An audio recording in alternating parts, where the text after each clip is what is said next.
ప్రభునందు ప్రియమైన జెహోజిర్లోని spiritual prayer members అందరికీ నా హృదయపూర్వక వందనాలండి. ఇది నిన్నకి ఏర్పాటు చేయబడిన వాక్య భాగము లోకాసువార్త 1:33 వచనం అండి. ఈ యొక్క వచనంలో ఏమైనా ఉందంటే కనుక ఆయన యాకోబు వంశస్థులను యుగయుగములు ఏలును, ఆయన రాజ్యములకు అంతం లేనిదై ఉండును అని మరియమ్మ గారితో దేవదూత చెప్పడం మనం చూస్తున్నామండి. ఇక్కడ నా ప్రియమైన సహోదరులారా, మరియమ్మ గారు ఆ రోజుల్లో ఏమండి ఎంతో భయభక్తులుగా జీవించడం మనం చూస్తున్నాం. నా ప్రియమైన సహోదరులారు, ఈ యొక్క వాక్య భాగాన్ని బట్టి చిన్న ప్రార్థన చేసుకుందామండి. దయచేసి తరల నుంచి కంటి మూసుకోవాల్సిందిగా కోరుతున్నాను. స్తోత్రం స్తోత్రం స్తోత్రం. పరిశుద్ధుడు పరిశుద్ధుడు పరిశుద్ధుడు, సర్వభూలోకమును సృజించి దానిని నీతితోనూ న్యాయంతోనూ పరిపాలించుచు కొనియాడబడుచున్న మా గణనేసయ, మీ ఘనమైన పాదములకు లెక్కించిన వందనములు. స్తోత్రం ప్రభా.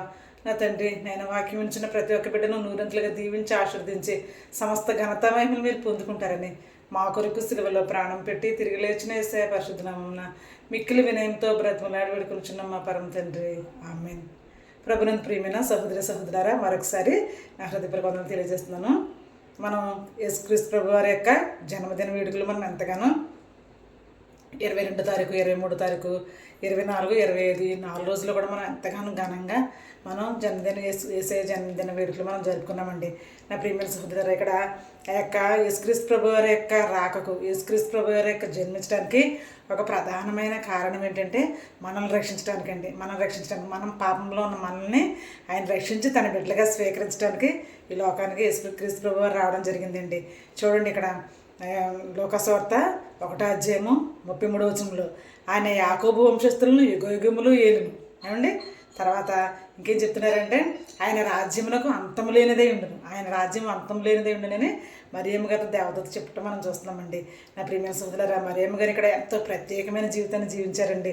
నా ప్రియమైన సహోదరులారా, ఆయన ఆమె ప్రధానం యాకోబు వంశస్థులు యుగయుగములు ఏలే ఆయన ఏమండి. మరియమ్మ గారు ఎంతో చక్కటి జీవితాన్ని కలిగి ఉన్న సందర్భంలో ఆమె ఎంతో ప్రార్థనాపూర్వకంగా జీవిస్తున్న తరుణంలో నుండి యేసుక్రీస్తు ప్రభు వారు ఉద్భవించడం మనం చూస్తున్నాం. నా ప్రియమైన సహోదరులారా, చూడండి, యెషయా గ్రంథంలో కూడా యేసుప్రభు గారి కంటే ముందుగా బయలుపరిచిన యెషయా గ్రంథము, మీకా గ్రంథం ఇవన్నీ అవి ఉన్నాయండి.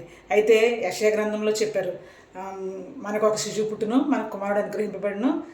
యెషయా గ్రంథం 9:6-7 వచనాల్లో ఆయన భుజం మీద రాజ్యభారముండును, ఆశ్చర్యకరుడు, ఆలోచనకర్త, బలవంతుడైన దేవుడు, నిత్యుడగు తండ్రి, సమాధానకర్తయ్యగా అధిపతి అని ఆయనకు పేరు పెట్టబడును. ఆయన రాజ్యం అంతము లేనిదే ఉండును అని ఎక్కడ రచించడం మనం చూస్తున్నాం.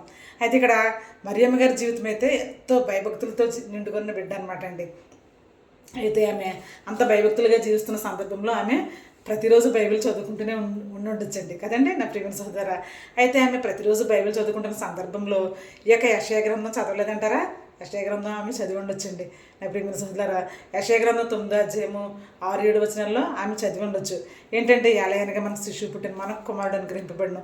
ఈ మాట ఒక దేవుని యొక్క కుమారుడు గురించి ఈ మాట చెప్పబడుతుందని ఆమె అనుకుందండి. ఏంటి ఇది, ఎలా సాధ్యమవుతుంది?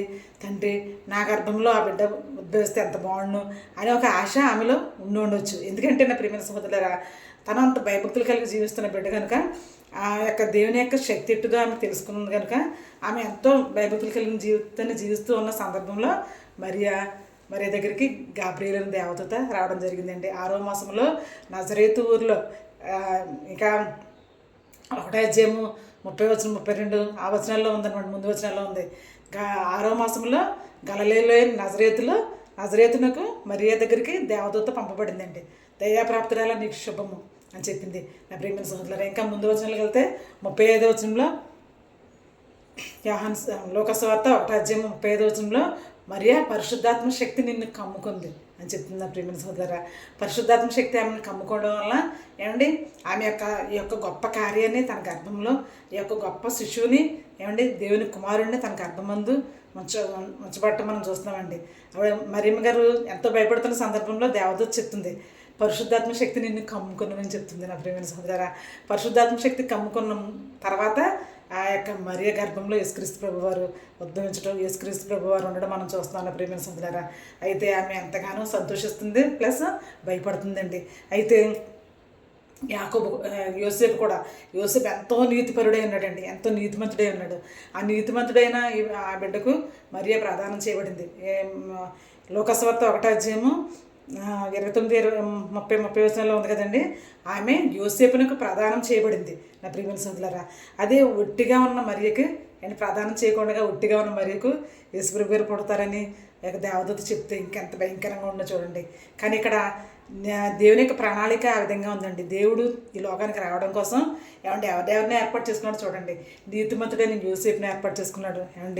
భయభక్తులు కలిగిన మరియమ్మ గారిని ఏర్పాటు చేసుకున్నాడు నా ప్రియమైన సోదరులారా. అప్పుడు యోసేపుతో కూడా దేవదూత చెప్తుంది, నీ యొక్క కుమారుడు సర్వలోక మానవాళిని రక్షించేవాడుగా ఉంటాడు, ఆయనకి యేసు అని పేరు పెడతావు అని. ఆమె పరిశుద్ధాత్మ గర్భం ధరించినది ఆమె పరిశుద్ధాత్మ వలన కలిగినది అని చెప్పగానే యోసేపు కూడా ఆమెను అంతకుముందే అయితే రహస్యంగా విడనాడాలనుకున్నాడు, ఎందుకంటే నీతిమంతుడు కనుక. అదే మనం ఈ రోజులో అయితే మన స్నేహితులు, మన కొలీగ్స్ ఎవరైనా కొంచెం ఏమైనా చిన్న మిస్టేక్స్ చేస్తే మనం బాహాటంగా 10 మందిలో చక్కగా చెప్పేస్తూ ఉంటాం. కానీ ఇక్కడ యోసేపు నీతిమంతుడండి.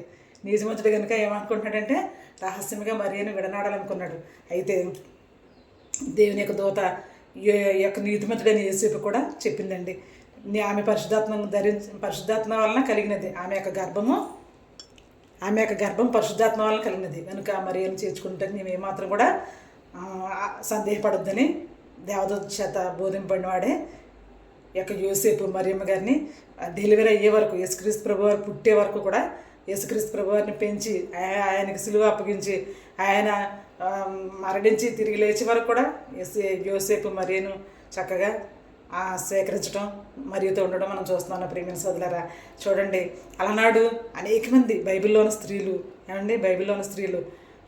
శారా కావచ్చు, రూతు కావచ్చు, ఎస్తేర్ కావచ్చు, వీళ్ళందరూ కూడా ఎంతో భయభక్తులు కలిగి జీవించారండి నా ప్రియమైన సోదరులారా. హన్నా ఎంతో భయభక్తులు కలిగి ప్రార్థించుకున్నప్పుడు సమూయేలు పుట్టడం మనం చూస్తున్నాం పాత నిబంధన కాలంలో.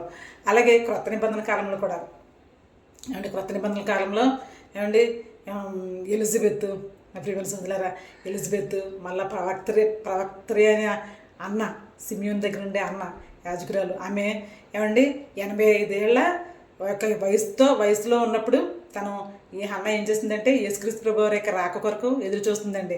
ఆమె నా ప్రియమైన సోదరులారా, ఆమె భర్తతో 7 సంవత్సరాలే జీవించినట్టుగా మనం చూస్తున్నాం బైబిల్లో. అయితే అలాంటి అన్న ఒక ప్రవక్త్రిగా యొక్క దేవాలయంలో ఎంతో పరిచయం చేస్తూ ఎంతో భక్తి జీవితాన్ని గడుపుతున్న సందర్భం అనమాట నా ప్రియమైన సోదరులారా. అదే కొత్త నిబంధన కాలంలో మరియమ్మ గారు, ఎలిజబెత్ గారు ప్లస్ అన్న, తర్వాత దోర్కా, రోదే అని చిన్నది, మరియా, మార్త, మగ్దలేని మరియా, నా ప్రియమైన సోదరులారా, అకుల, ప్రిస్కిల్లా, వీళ్ళందరూ కూడా స్త్రీలుగా ఉన్నారండి. ఈ స్త్రీలందరూ కూడా ఎంతో చక్కగా దేవుని ఆరాధించేవారు, దేవుని కనపరిచేవారు, దేవుని యొక్క విషయాల్లో ఎంతగానో ఫుల్ఫిల్గా దేవుని యొక్క సేవను కలిగి ఉన్నారండి నా ప్రియమైన సోదరులారా. అదే రీతిగా అంతకంటే ఎక్కువగా మరీ ఎంతో భక్తిగా ఉండడం వలన యేసుక్రీస్తు ప్రభువారు తన గర్భంలో ఉండడం మనం చూస్తున్నాం.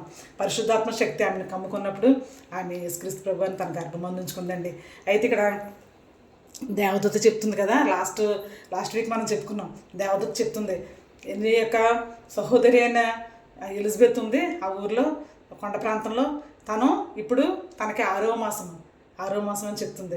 అయితే ఆమె దగ్గరికి వెళ్ళి ఎంతో చక్కటి సలహాలు తీసుకుంది. తర్వాత ఎలిజబెత్ తర్వాత మరియమ్మ గారు కూడా యేసుక్రీస్తు ప్రభువారిని తండ్రి అయిన దేవుడిని ఎంతగానో గణపరచడం మనం చూస్తున్నాం. లాస్ట్ వీక్ మనం చెప్పుకున్నాం నా ప్రియమైన సోదరులారా. అందుకే మనం ఎంత చూడండి, కీర్తనకారుడు అంటున్నాడు 8వ అధ్యాయంలో, కీర్తనలో 8వ అధ్యాయం 3వ వచనంలో, ఆకాశ నక్షత్రాలను చూసినప్పుడు, ఆకాశ నక్షత్రాలు ఆయన చేసిన సూర్యచంద్ర నక్షత్రాలు ఆయన చేసిన ఈ ప్రపంచమంతా చూసినప్పుడు మనుషుని జ్ఞాపకం చేసుకుంటానికి, నరపుత్రుని జ్ఞాపకం చేసుకోవడానికి వాడు ఏపాటివాడు. మనల్ని జ్ఞాపకం చేసుకోవడానికి మనం ఏపాటివారం అండి నా ప్రియమైన సోదరులారా. ఆయన చేసిన ఆకాశం ముందు, ఆయన చేసిన భూమి ముందు, ఆయన చేసిన ఈ సృష్టి ముందు మనం ఏపాటివారము. కీర్తనకారుడు చెప్తున్నాడండి, దావీదు మహారాజు గారు చెప్తున్నాడు. అంత గొప్ప మహారాజు ఏంటి కూడా దేవునికి ఎంతో భయభక్తి కలిగిన జీవితాన్ని జీవించాడండి దావీదు మహారాజు గారు.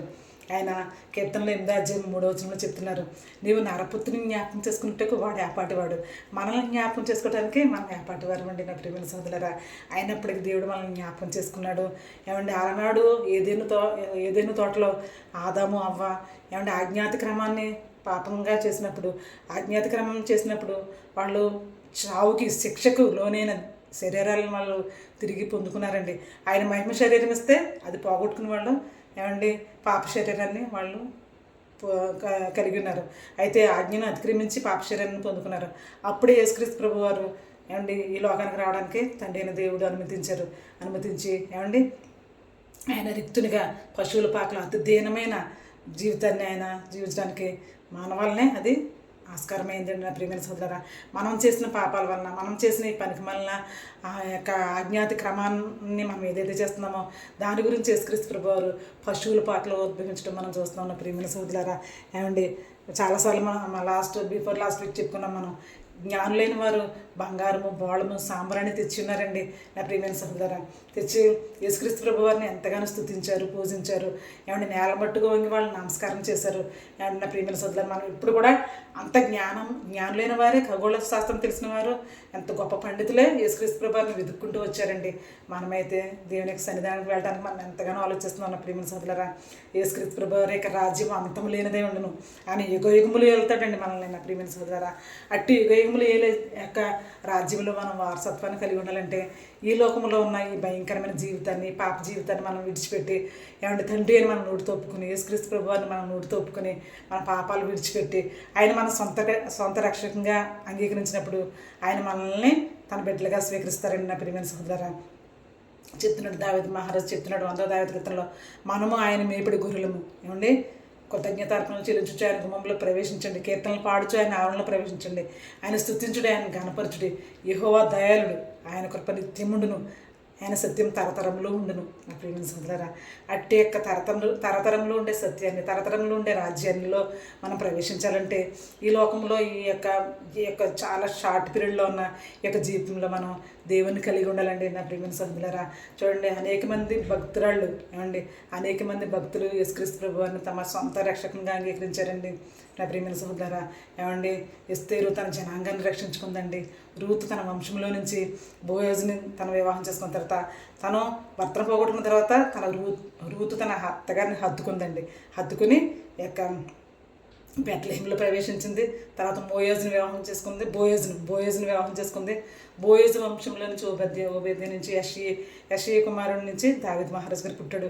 దావీదు ముద్దు నుండి చిగురు పుట్టింది. అంటే యేసుక్రీస్తు ప్రభు వారు దావీదు వంశంలో నుంచే రావడం మనం చూస్తున్నాం. నా ప్రియమైన సోదరులారా, రూతు అంత భయభక్తులుగా కలిగి ఉంది కనుక ఏమండి దేవుని యొక్క కుమారుడు యొక్క వంశావళిలో ఆమె పేరు లిఖించడం మనం చూస్తున్నాం. నా ప్రియమైన సోదరులారా, అలాగే ఎస్తేరు తన యొక్క జనాంగాన్ని రక్షించుకుందండి. నా ప్రియమైన సోదరులారా, అలాగే కొత్త నిబంధనలో కూడా అనేక మంది బిడ్డలు ఉన్నారు. ఏమండి వాళ్ళందరినీ మనం మాదిరిగా చేసుకోవాలి.